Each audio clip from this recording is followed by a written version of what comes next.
tiene, digamos, constitutivamente, digamos, una dimensión internacional que está vinculada fundamentalmente a la solidaridad, digamos, y a la comprensión, digamos, de lo que nos une con otros trabajadores y trabajadoras en otros lugares del planeta, pero también tiene que ver con las condiciones en las que se va desarrollando y que van dando forma a nuestra actividad. Eso pasa en todos los sectores del trabajo. Digamos que la posibilidad de tener claridad sobre cuáles son los condicionamientos que determinan los límites y las posibilidades de nuestra actividad laboral y de nuestras reivindicaciones en términos de condiciones del trabajo en el lugar donde nos encontramos,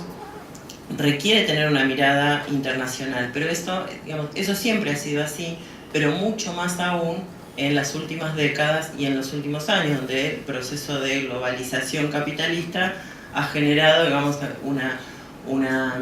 homologación de condiciones en todas las regiones del mundo, con las características diferenciales que supone estar en regiones periféricas o estar en los países centrales. En la actividad académica eso es notorio. Digamos, todos nosotros sabemos, yo creo que, digamos, que todos nosotros lo sabemos por nuestra propia actividad laboral, cuán vinculada está nuestra actividad a un circuito internacional de producción, de conocimiento, de evaluación de nuestra actividad, de evaluación de validación de nuestras capacidades, de promoción de las carreras, ¿no? Digamos, estamos insertos en un sistema internacional que condiciona muy fuertemente la tarea cotidiana de todos los académicos en todas las universidades del mundo, y de una manera muy particular en las universidades de los países que nos encontramos en la periferia del sistema académico mundial, ¿no? Donde creo que no tengo que, digamos, que repasar todo el dispositivo, digamos, que conduce, digamos, que pone a la mayor parte de los trabajadores y las trabajadoras del espacio académico a desarrollar enormes esfuerzos, a veces con buenas condiciones, pero a veces con pésimas condiciones, para lograr una acreditación de actividad académica que le permita promocionar en su carrera, que le permita disputar una posición mejor en su carrera, o incluso conservar la que tiene, y que eso está ligado a un circuito internacional donde hay una presencia muy fuerte de la dinámica, bueno, digamos, de la dinámica de evaluación por productividad, y a partir de ahí de la publicación académica, ¿no? Sabemos que además el mundo de la publicación académica se conduce desde el norte, a pesar de que, sobre todo en América Latina, se ha desarrollado con mucha fuerza, o se ha iniciado con mucha fuerza la construcción de un circuito alternativo, que es el que está ligado a los dispositivos de acceso abierto al conocimiento y de las publicaciones de acceso abierto y demás, que disputa de una manera interesante con aquel circuito que conducen 4 o 5 grandes editoriales académicas en el mundo, que ganan billones de dólares por año, controlando, digamos, qué se publica y qué no se publica, qué se lee y qué no se lee, pero también qué se produce y qué no se produce, ¿no? Y hay toda una cadena que es posible trazar entre el centro de ese dispositivo y la tarea cotidiana de un trabajador o trabajadora de nuestras universidades, que tiene que arreglárselas para distribuir su tiempo, para dar clases, producir alguna forma de investigación, que no siempre estará seguro o segura de que esa investigación efectivamente está vinculada a las necesidades, a las demandas, a las expectativas de la propia sociedad en la que digamos que sostiene, que legitima la actividad de las universidades, sino que está, digamos, fuertemente condicionada por las agendas que plantean los centros de producción de conocimiento a través sobre todo de los dispositivos de evaluación de publicaciones. Bueno, digamos, poder pensar, digamos, qué clase de estrategias se pueden desarrollar para modificar condiciones de trabajo que son fuertemente alienantes para quienes estamos insertos en esas condiciones y que suponen además, sobre todo también crecientemente en los últimos años, formas de precarización del trabajo, ¿no? Esto, digamos, tenemos trabajadores y trabajadoras que están con contratos a término, trabajando por horas, en condiciones de absoluta inestabilidad, sin proyección de carrera, sin los reaseguros sociales, digamos, que están asociados a la estabilidad del trabajo. Tenemos no solo en los países de nuestra región, también en los países centrales, un contingente cada vez mayor de trabajadores y trabajadoras de la educación superior en esas condiciones y una minoría, digamos, que se va reduciendo de académicas que reciben distintos nombres en distintos países y que son los que quienes tienen estabilidad, buenos salarios, posibilidad de proyección y demás, digamos, y mayor autonomía también en el desarrollo de su tarea, que es algo que para nosotros es importante, ¿no? Eso tiene que ver también, digamos, con cómo se han ido desplegando estos dispositivos, y lo cierto es que cualquiera individualmente no puede lidiar con eso. Digamos, lo único que se puede hacer en términos individuales es autoexcluirse o, digamos, marginarse, colocarse encontrar algún nicho marginal, digamos, donde mantener otra actitud y otra forma de vinculación con la tarea, o adaptarse, digamos, o tener que lidiar con esas condiciones, que son condiciones que superan al individuo. Eso no pasa solo en el mundo académico, eso le pasa a cualquier trabajador en cualquier sector del trabajo, sea trabajo físico, trabajo intelectual, y en cualquier lugar del mundo. Digamos, individualmente no podemos modificar esas condiciones, pero también es cierto que cuando pensamos cómo funcionan esos dispositivos que determinan esas condiciones, también es cierto que no solo no podemos enfrentarlas de manera individual, sino que tampoco podemos enfrentarlas solo de manera local. Si nosotros, por ejemplo, nosotros en nuestros años felices en Argentina llegamos a empezar los años felices antes de llegar a Macri. Que no quiere decir que hayamos llegado al paraíso, pero como estábamos saliendo del infierno, como decía alguien. Empezamos a poder discutir el gran tema de los criterios y los dispositivos de evaluación académica, ¿no? Como una clave para pensar cómo se modificaban efectivamente no solo las condiciones de trabajo, sino también el modo de vinculación de la actividad académica con el proceso social, el proceso democrático en general. Y lo que está claro, solo que ahora estamos más complicados para afrontar esas tareas, pero está claro, es que no hay manera nosotros decíamos, bueno, hay que generar una forma alternativa de evaluar la tarea académica. No hay manera de generar una forma alternativa de evaluar la tarea académica si no la pensamos por lo menos en términos regionales, porque ninguno de nosotros, ningún universitario o universitaria estaría dispuesto razonablemente a pensar que su tarea no se conecta de ninguna manera con el flujo internacional de producción de conocimiento. Eso es importante para nosotros, pero entonces, para poder dar una disputa, para poder poner en cuestión y empezar a formular alternativas en ese régimen de la evaluación de la actividad académica tan condicionante, tan determinante para nuestra actividad, había necesariamente que pensarlo por lo menos en términos regionales, ¿no? como un punto de partida. Entonces, el plano internacional y el plano regional aparecen como dimensiones fundamentales para entender qué es lo que pasa en cada uno de los lugares de trabajo donde nosotros estamos o donde están quienes nosotros representamos, pero también para pensar estrategias de intervención, ¿no? Para pensar, bueno, cómo es que podemos en esos distintos planos generar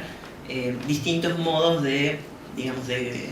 distintas estrategias de construcción de una alternativa que sea más democrática, que sea más pluralista, que sea más respetuosa de las necesidades, de las inquietudes, de las perspectivas que efectivamente se plantean en los lugares, en la sociedad de la que nosotros formamos parte, ¿no? Entonces, la mirada, digamos, desde nuestro punto de vista, la incorporación en una organización sindical internacional, como la Internacional de la Educación, y muy especialmente el desarrollo de una actividad en el plano regional, en la Internacional de la Educación para América Latina, tiene que ver directamente con eso, digamos, tiene que ver con poder construir el sujeto colectivo que pueda ir planteándose esas tareas en todos los niveles, ¿no? Entonces, al mismo tiempo que entendemos que en todos nuestros países hay mucho que hacer todavía para construir nuestras propias organizaciones sindicales a nivel nacional, también nos parece que es importante para que la organización sindical a nivel nacional tenga perspectiva y pueda fortalecerse el espacio colectivo incluso más amplio, que al mismo tiempo se vaya construyendo la articulación a nivel regional, y también se puede ir planteando una participación de nuestra región en la construcción de la agenda de la Internacional de la Educación. Porque la otra cuestión que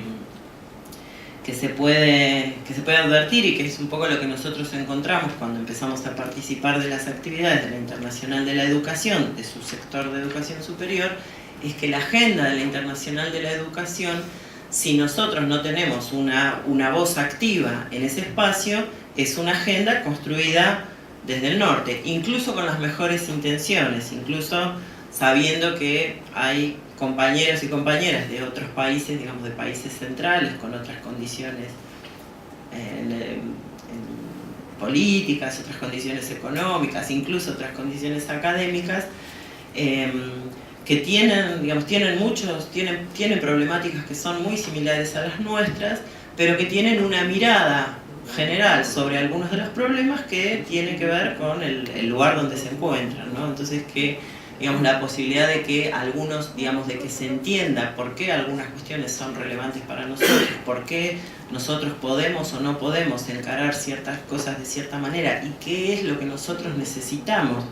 de esa solidaridad internacional. Es importante que nosotros estemos allí diciendo qué es lo que nos pasa, qué es lo que pensamos, cómo es que nosotros definimos el sentido de nuestra acción sindical. Y eso es algo que en estos años se ha ido desarrollando progresivamente, digamos que hemos ido logrando tener una presencia cada vez más nítida en ese espacio internacional. Entonces tenemos en este momento como en estos planos que voy mencionando, la definición, de algunas agendas de debate y de intervención que creemos que cada vez tienen más sentido para los sindicatos de América Latina, ¿no? Entonces, también quiero decir que, antes en todo caso de comentar algunas cosas de esa agenda, que la voy a construir más bien desde América Latina, otra razón por la cual, otro ámbito de intervención y también de acceso, a la información relativa a algunas cuestiones que ocurren en algunos lugares y después nos afectan y no sabemos de dónde venían, también tiene que ver con la participación en una federación internacional como la Internacional de la Educación, que tiene participación permanente en los organismos internacionales donde los sindicatos podemos tener alguna llegada. Por ejemplo, en la OIT o, por ejemplo, en la UNEG, ¿no? Nosotros no llegaríamos, no hubiéramos llegado nunca Bueno, a la OIT llegamos a través de nuestra central también, pero, por ejemplo, yo voy a ir en septiembre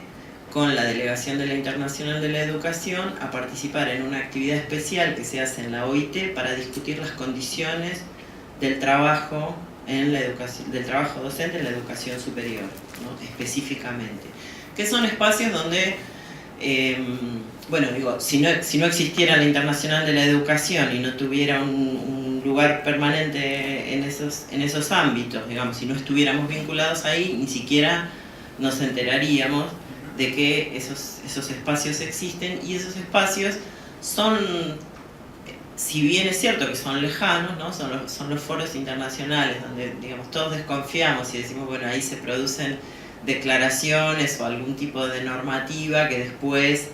parece tan distante, digamos, de nuestro territorio concreto de intervención, y sin embargo, bueno, efectivamente, digamos, hay muchas mediaciones, ¿no? entre esos ámbitos y nuestra práctica cotidiana, pero sin embargo son espacios donde también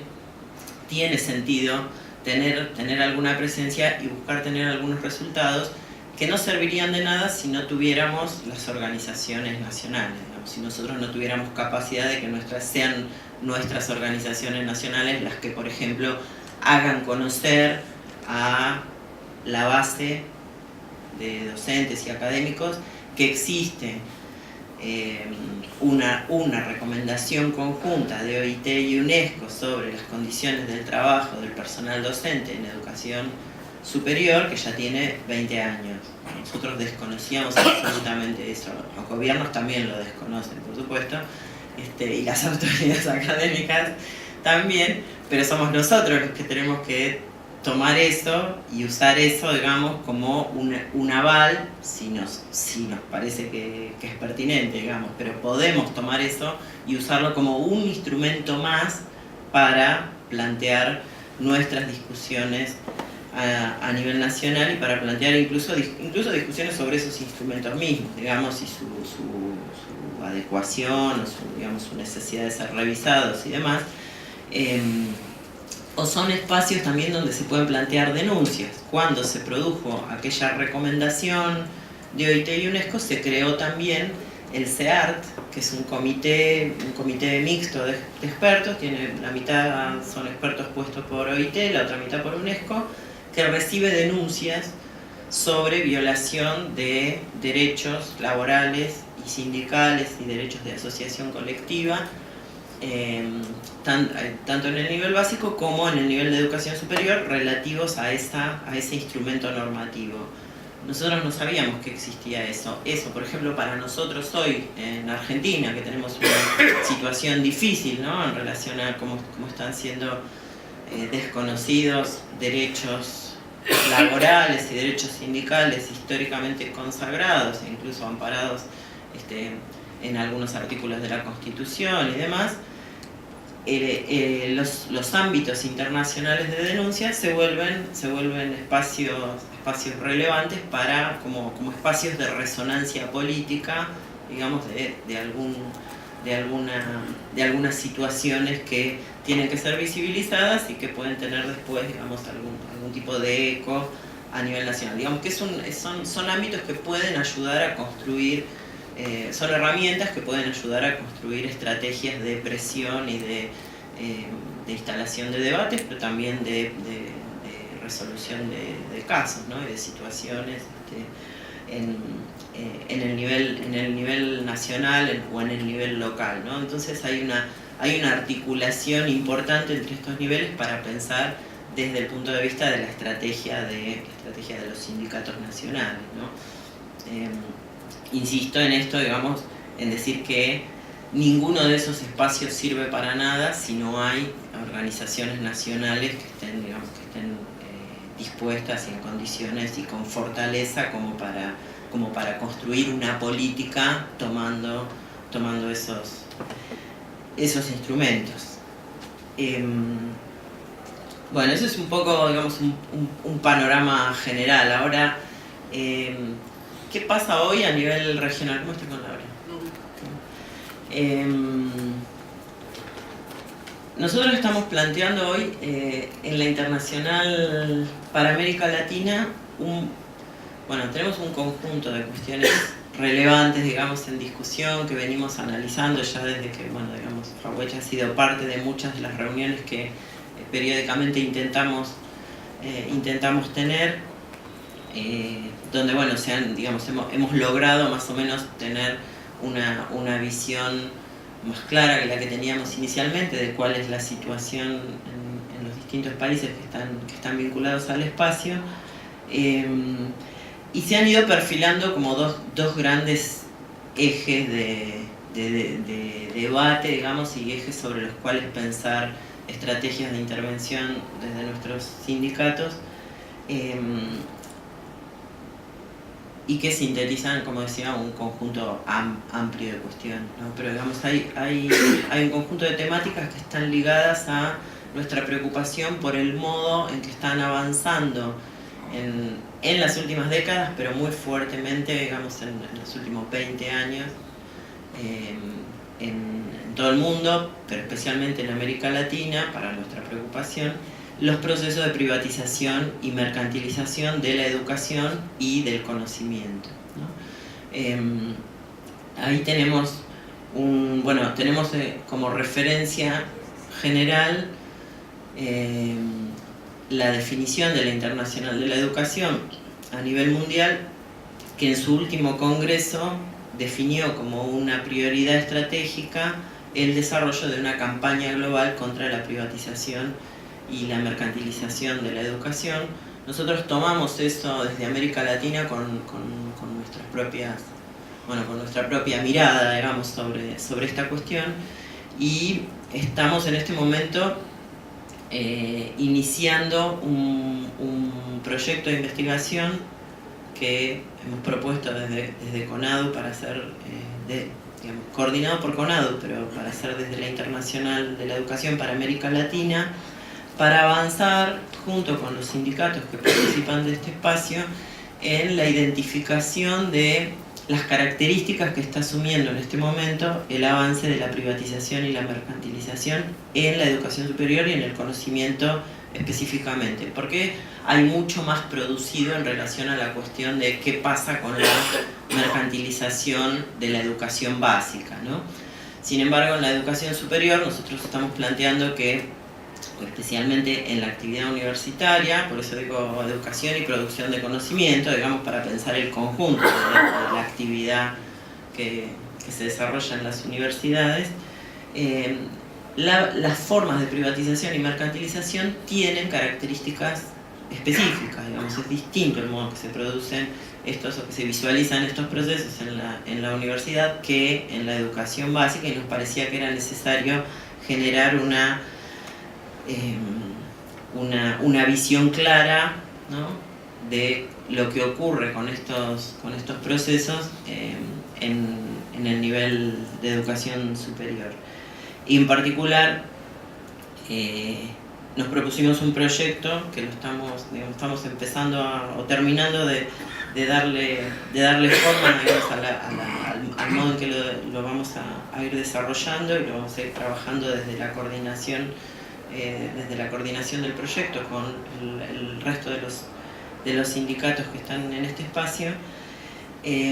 para, por un lado, identificar cómo es que se está expandiendo el sector privado, cómo funcionan lo que nosotros llamamos vectores de privatización en el sector público, ¿no?, que son todo el conjunto de dispositivos que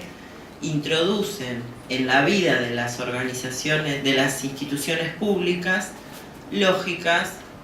privatistas, lógicas conducidas por el interés privado y criterios mercantiles, ¿no? Eso es algo que está...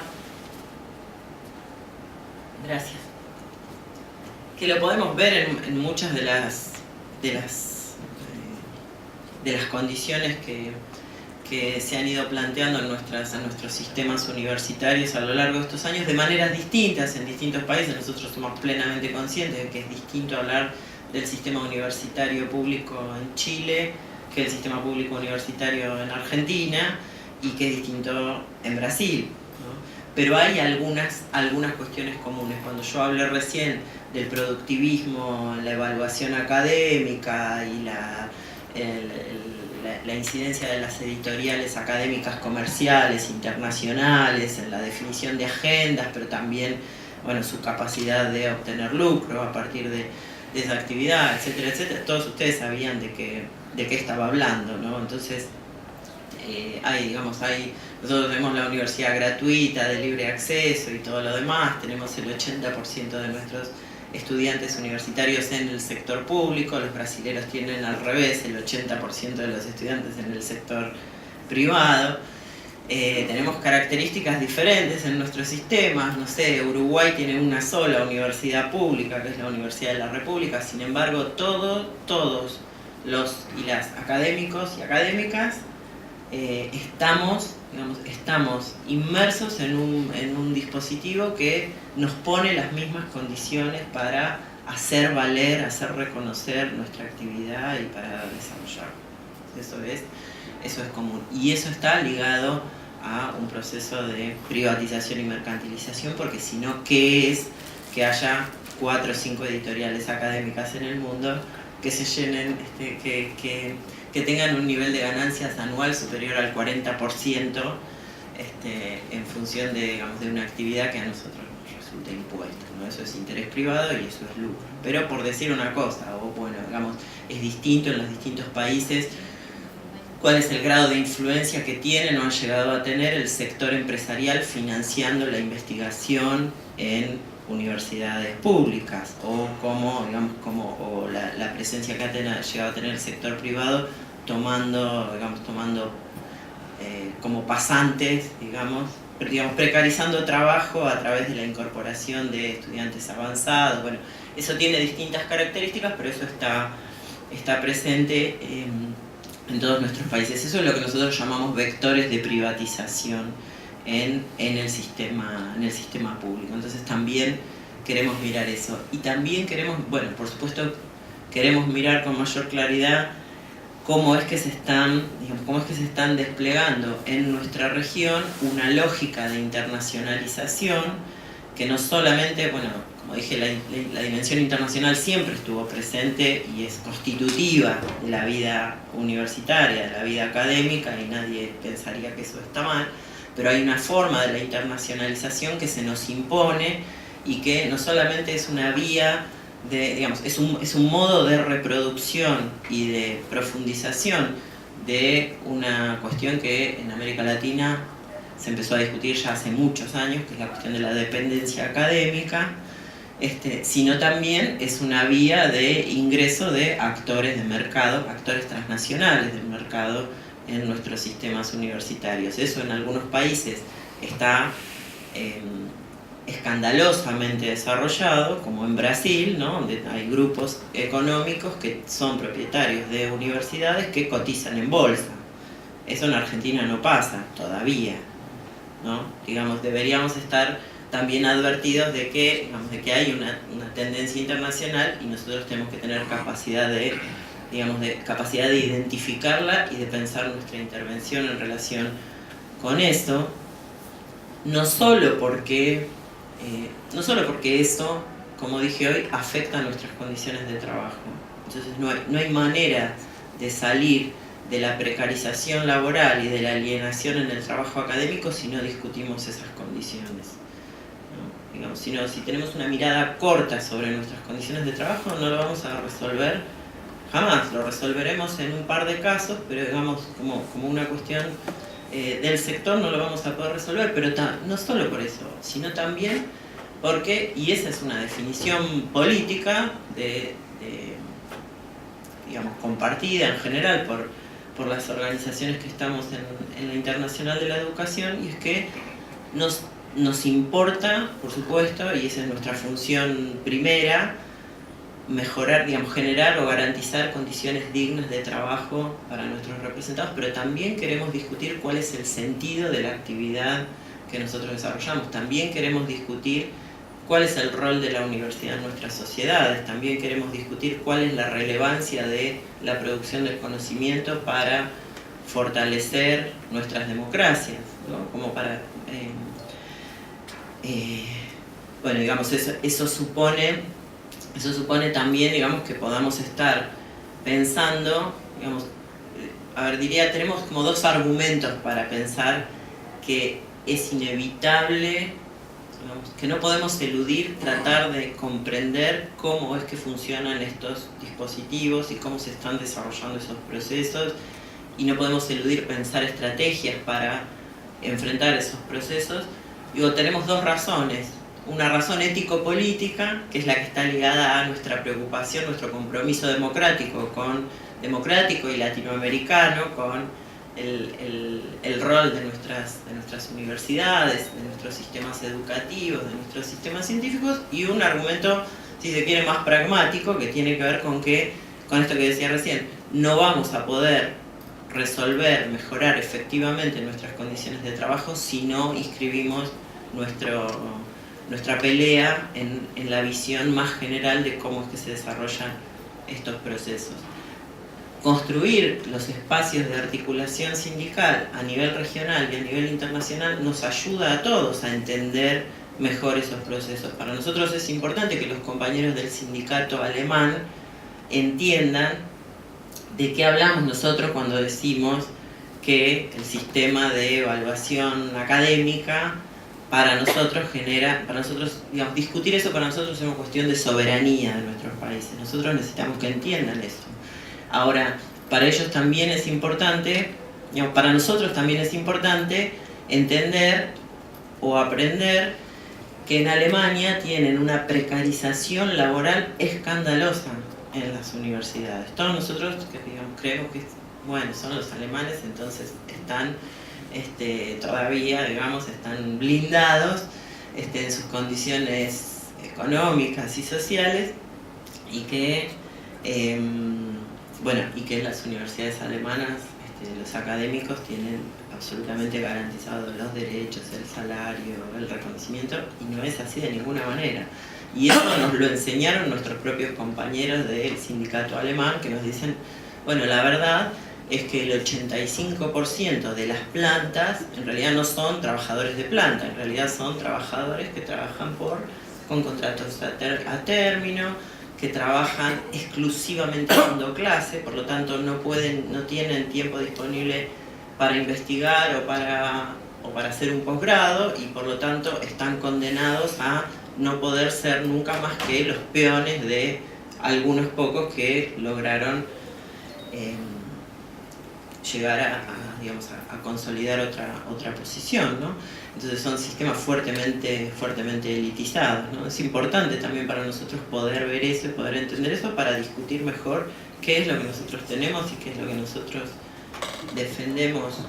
o cuestionamos en nuestro... Bueno, ese es un proyecto de investigación, pero nosotros siempre planteamos que, bueno, decía algo Carlos respecto del instituto que tenemos en CONADU, que nosotros entendemos que es importante que los sindicatos generemos capacidad propia de producir conocimientos sobre nuestra actividad, ¿no? De producir una mirada crítica, bien informada, bien fundada, bien documentada sobre las condiciones de nuestra actividad, para al mismo tiempo tener elementos para construir estrategias inteligentes de intervención sobre eso. No venimos a hacer investigación teórica sobre las cuestiones que nos afectan, porque son las cuestiones que nos afectan, ¿no? Entonces se trata de producir, digamos, es un modo de producción de conocimiento cuando está planteado desde el sindicato, que está fuertemente, muy directamente ligado al acompañamiento del desarrollo de estrategias prácticas, ¿no? Pero la idea de este proyecto que estamos terminando de definir ahora es poder avanzar entonces en una mirada regional sobre estos procesos y trabajar con los sindicatos de cada uno de los países para construir información sobre lo que está pasando en relación con esto en cada uno de los países, ¿no? Entonces, donde vemos cómo se expande el sector privado, los vectores de privatización en el sector público, y en una segunda etapa queremos mostrar cómo eso afecta las condiciones del trabajo en el sector.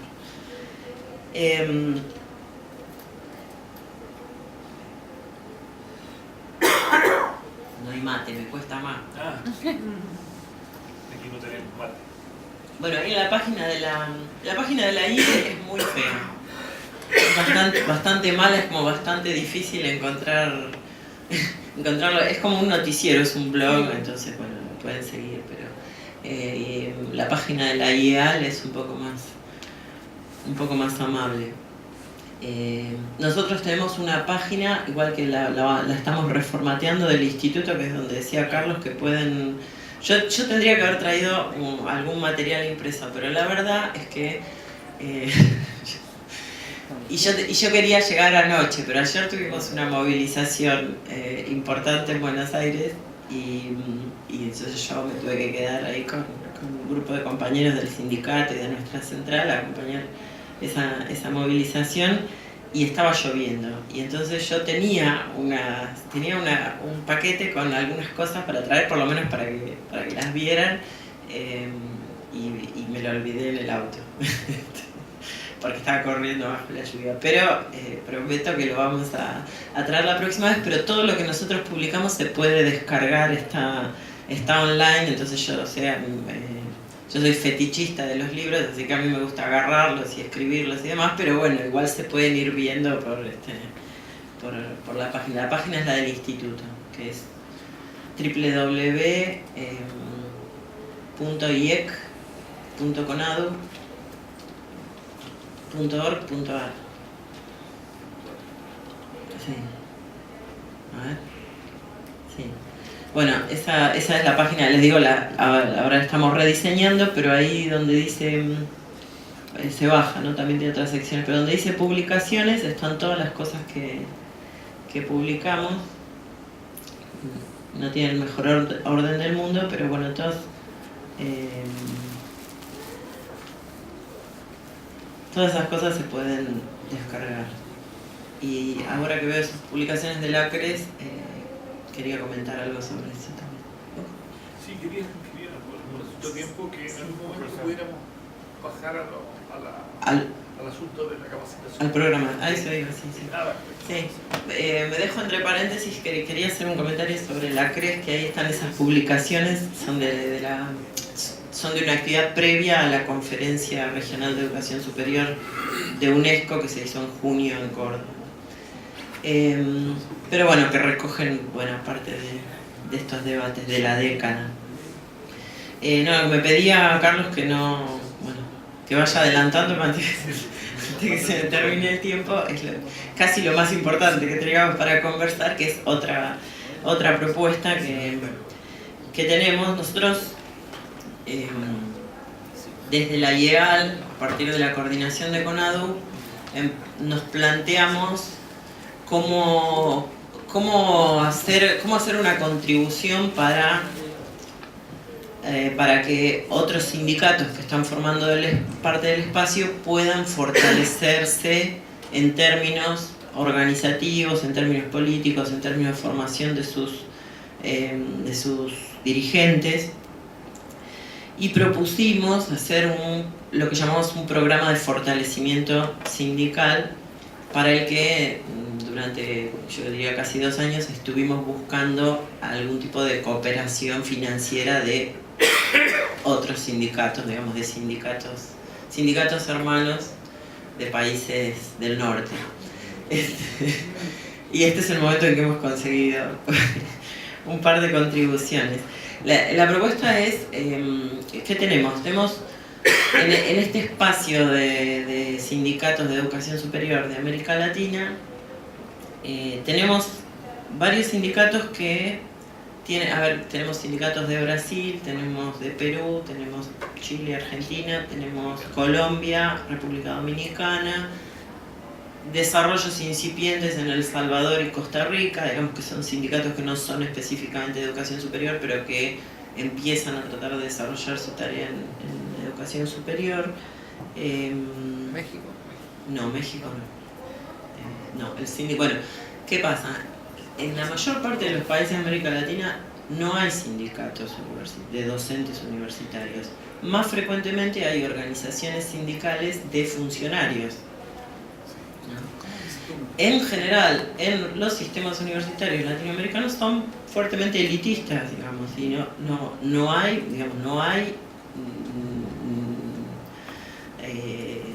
no hay tradición de organización sindical. Entonces hay que tratar de ayudar a que eso se desarrolle. Tenemos organizaciones en este espacio que tienen digamos, una situación que hemos venido diagnosticando en estos años de relación, es que tienen uno o varios de estos problemas, digamos. Tienen debilidades organizativo-institucionales, digamos. Tienen estructuras que no siempre son del todo adecuadas para sostener la actividad sindical, a veces porque son, digamos,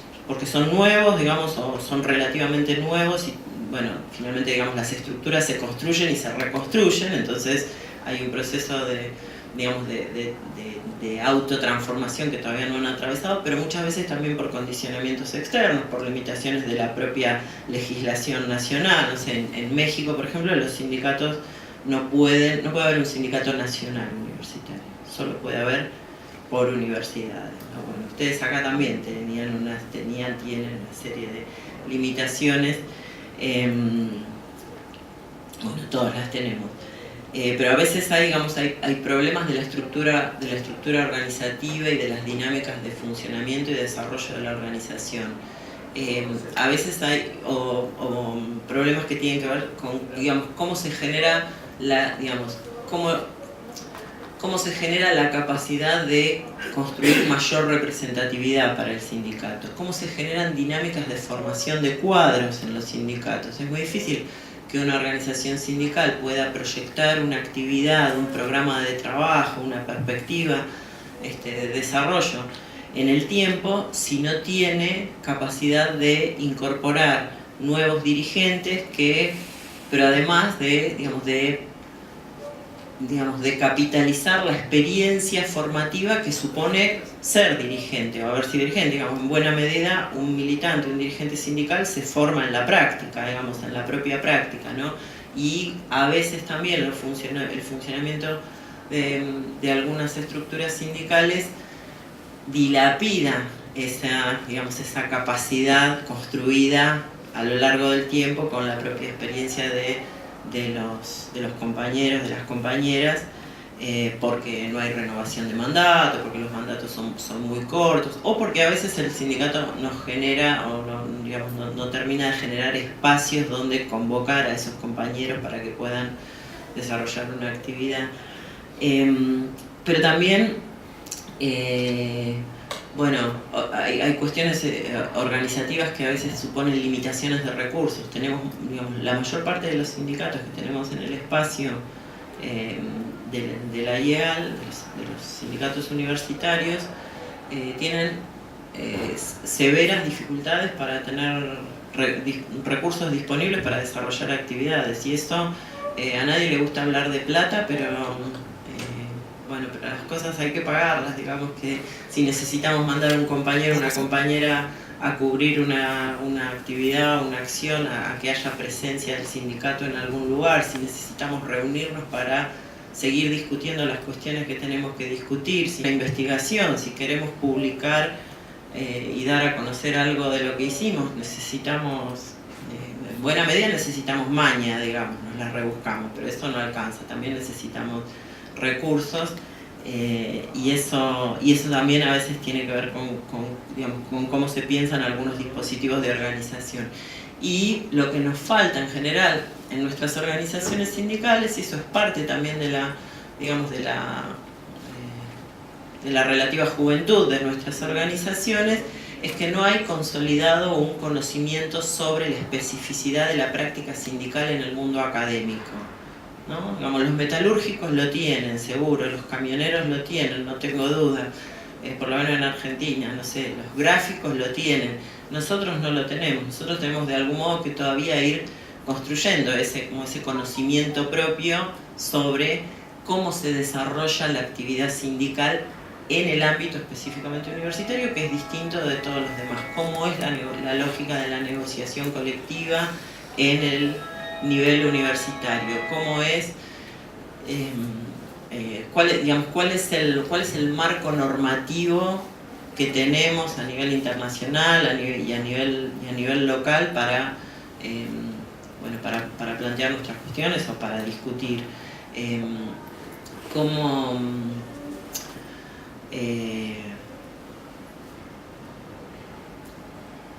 Me distraje, estaba pensando en otra cosa. Bueno, digo, hay una cantidad de cuestiones que tienen que ver con cuestiones de, digamos, de construcción de la organización sindical. Después hay otra serie de cuestiones que tienen que ver con estos temas que yo ya había estado comentando, así que no tengo que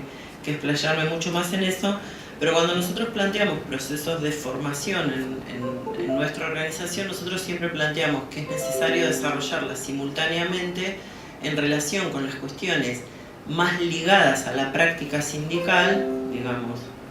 A, B, C, D de la práctica sindical, y digamos, que tiene que ver con la cuestión de la organización y tiene que ver con el contexto en el que se despliega la actividad de la organización, pero también nos parece que es importante que en los procesos de formación estén presentes estos temas que comentaba recién, ¿no? La cuestión de cuáles son las tendencias que hoy se están desarrollando y que están incidiendo en las condiciones en las que se encuentra nuestra actividad, ¿no? ¿Cuáles son esos elementos que nos permiten después pensar una estrategia de desarrollo sindical? Y también nos parece que es importante que, digamos, que la actividad de formación en un ámbito como el nuestro, en buena medida es autoformación, digamos, en general supone más bien una socialización de información o de sistematizaciones previas de la experiencia y de algunos análisis, pero sobre todo supone el debate, y el trabajo de reflexión sobre esas cuestiones, ¿no? Que, la actividad de formación es sobre todo una oportunidad de encontrarse, intercambiar información, pero intercambiar opiniones y pensar juntos, bueno, cómo es que se podrían resolver algunas cuestiones. Entonces nosotros organizamos este programa de fortalecimiento con la idea de que fundamentalmente consista en encuentros de formación y de debate con la dirigencia, no con la dirigencia, no sé cómo lo llamarían ustedes, la dirigencia nacional, la dirigencia de las asociaciones de base, ¿no? Bueno, la asamblea, digamos, de dirigentes, el colectivo de dirigentes que representan a las asociaciones que forman parte de la asociación nacional o de la federación nacional, digamos que somos los compañeros que estamos, digamos, por un lado estamos tomando decisiones a nivel nacional en la organización, pero por otro lado somos los que estamos conduciendo en la base de las asociaciones, y somos el enlace finalmente entre los debates que ocurren acá y los debates que ocurren o no ocurren en nuestra base, y de alguna manera también somos responsables de que cuando discutimos a nivel nacional, nuestras discusiones a nivel nacional no se desprendan, digamos, no ignoren qué es lo que está pasando en la base donde trabajamos, pero también somos responsables de que nuestros compañeros en la base, que están más inmersos en su cosa cotidiana, digamos, y con una visión normalmente, con excepciones, pero digamos normalmente más situada, más en el contexto inmediato en el que se desarrolla, que esos compañeros puedan tener una conexión con algún grado, digamos, de participación en las cuestiones que se están planteando a nivel internacional y también, digamos, por añadidura a nivel regional o a nivel internacional, digamos.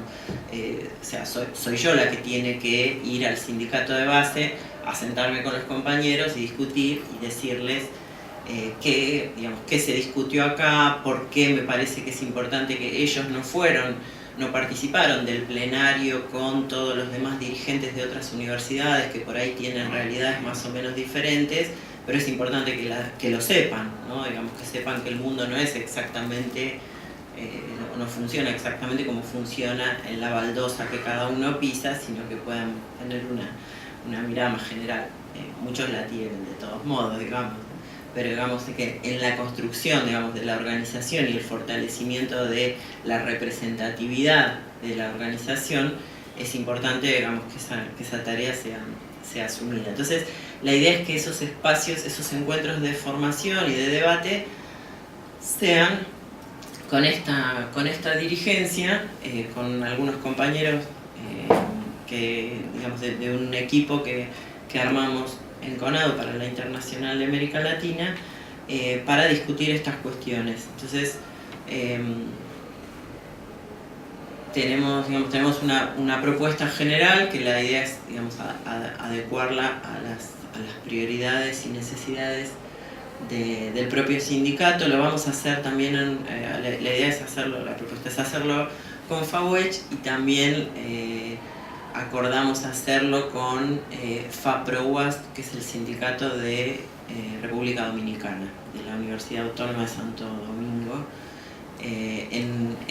esta primera etapa. Si el programa supone tener 2 reuniones